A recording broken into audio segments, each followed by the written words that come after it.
शुक्रवार को परभनी मामले को लेकर विधान भवन के बाहर एक मोर्चा निकाला गया, जिसमें न्याय की मांग की गई। इस मोर्चे का नेतृत्व परभनी के स्थानीय कार्यकर्ताओं ने किया और मोर्चे में बड़ी संख्या में लोग शामिल हुए।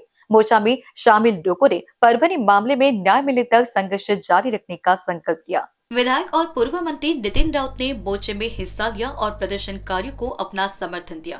उन्होंने कहा कि परभनी मामले में सभी दोषियों के खिलाफ कठोर कार्रवाई की जानी चाहिए और प्रभावितों को जल्द ही न्याय मिलना चाहिए। नितिन राउत ने ये भी कहा कि राज्य सरकार को इस मामले में सख्ती से कार्रवाई करनी चाहिए ताकि इस तरह की घटनाएं दोबारा न घटे। समाज या ठिकाणी प्रचंड खवळलेला आहे। ज्या पद्धतीचा अपमान या ठिकाणी केंद्र सरकारनं राज्य सरकारनं बाबासाहेबांचा केलेला आहे, तो अपमान आंबेडकरी जनता कधी विसरणार नाही, त्याचा बदला घेतल्याशिवाय राहणार नाही। आम्ही या ठिकाणी जे काही आम्ही जिवंत दिसतो आहोत किंवा आम्ही या ठिकाणी जगतो आहोत ते केवळ आणि केवळ परमपूज्य डॉक्टर बाबासाहेबांमुळे आहोत। नाहीतर या देशामध्ये 5000 वर्षापासून आमच्यावर सातत्याने अन्याय अत्याचार होत होता। माणूस म्हणून आम्हाला जगायची संधी नव्हती। आज ती संधी जी आम्हाला भारतीय संविधानाने दिली ती केवळ परमपूज्य डॉक्टर बाबासाहेब आंबेडकरांमुळे।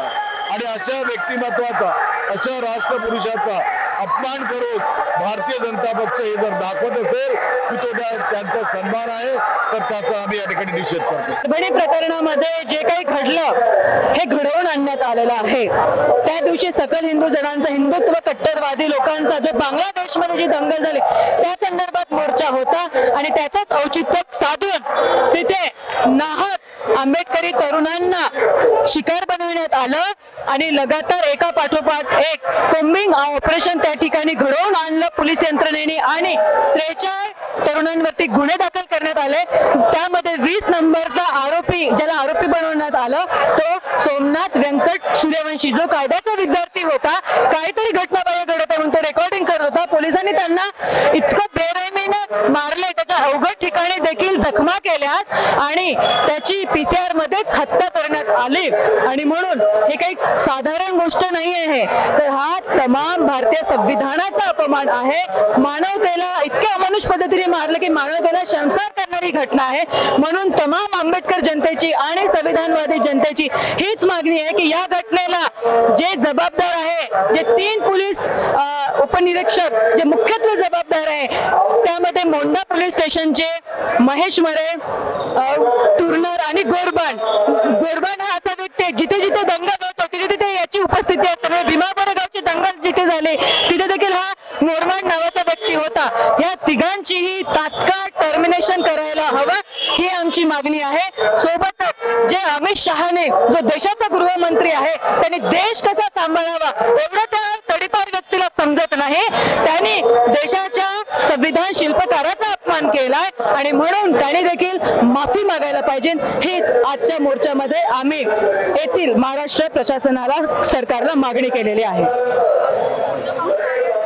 पुढचं पाऊल आमचं हेच आहे की जोपर्यंत 3 उपनिरीक्षक जे आहे ते निलंबित होत नाही, केवळ निलंबितच नाही, यांचं टर्मिनेशन जोपर्यंत होणार नाही तोपर्यंत आंबेडकरी जनता आवाज उचलत राहील। आणि सोबतच अमित शहाने जे काही स्टेटमेंट केलं नुकतंच, आंबेडकर आंबेडकर आंबेडकर, ये फॅशन हो गई है, इतना ही नाम अगर भगवान का ले दे तो स्वर्ग मिल जाता, म्हणजे यांच्यामध्ये डॉक्टर बाबासाहेब आंबेडकरांविषयी किती द्वेष भरलेला आहे। ज्या डॉक्टर बाबासाहेब आंबेडकरांना संपूर्ण विश्व मानतं, त्यांचा अभ्यास करतं, त्यांच्या विचारांनी पावलावरती चालण्याचा प्रयत्न करत आहे, अशा ठिकाणी हे मूठभर संघवादी लोक जे फक्त 5% हे भारत देशामध्ये, ते आमच्या हिंदू जनजातीला, SC ST OBC कम्युनिटीला भडकवतात। पण त्यांनी हे ध्यानात ठेवावं, देशाचा प्राण आणि देशाची जीवन जगण्याची पद्धती म्हणजे डॉक्टर बाबासाहेब आंबेडकर आहेत। म्हणून फार मोठ्या प्रमाणात त्यांनी अपमान केलेला आहे। अमित शहाने ही जी घटना घडलेली आहे, अमित शहाने म्हणजे याचा तीव्र निषेध केवळ आंबेडकरी जनताच नाही तर संविधानाला मानणारी तमाम भारतीय जनता त्याचा निषेध करते आणि अमित शहाने इस्तीफा द्यावा किंवा भारतीय जनतेची माफी मागावं हीच मागणी आम्ही आजच्या मोर्चामधून करत आहोत। अर्थातच थोड्या वेळापूर्वीच निवेदन गेलेली आहे. केवळ एक संघटना नाही तर हजारो संघटना येत्या 8 ते 10 दिवसामध्ये अमित शहाच्या विरोधात निवेदन देतील आणि परभणी दंगलचा कोण जो मेन सूत्रधार आहे त्याची केवळ डिपार्टमेंटल चौकशी नव्हे तर स्वतंत्र चौकशी करण्यात यावी. कारण जर डिपार्टमेंटल चौकशी केली तर पोलीस लोक पोलिसांचा पक्ष घेतात, तसं होऊ नये, निपक्ष तपास व्हावा याची सुद्धा मागणी आम्ही या मोर्चामध्ये करत आहोत. कैमरा पर्सन सुभाष पटले के साथ अभिषेक पांसे की रिपोर्ट।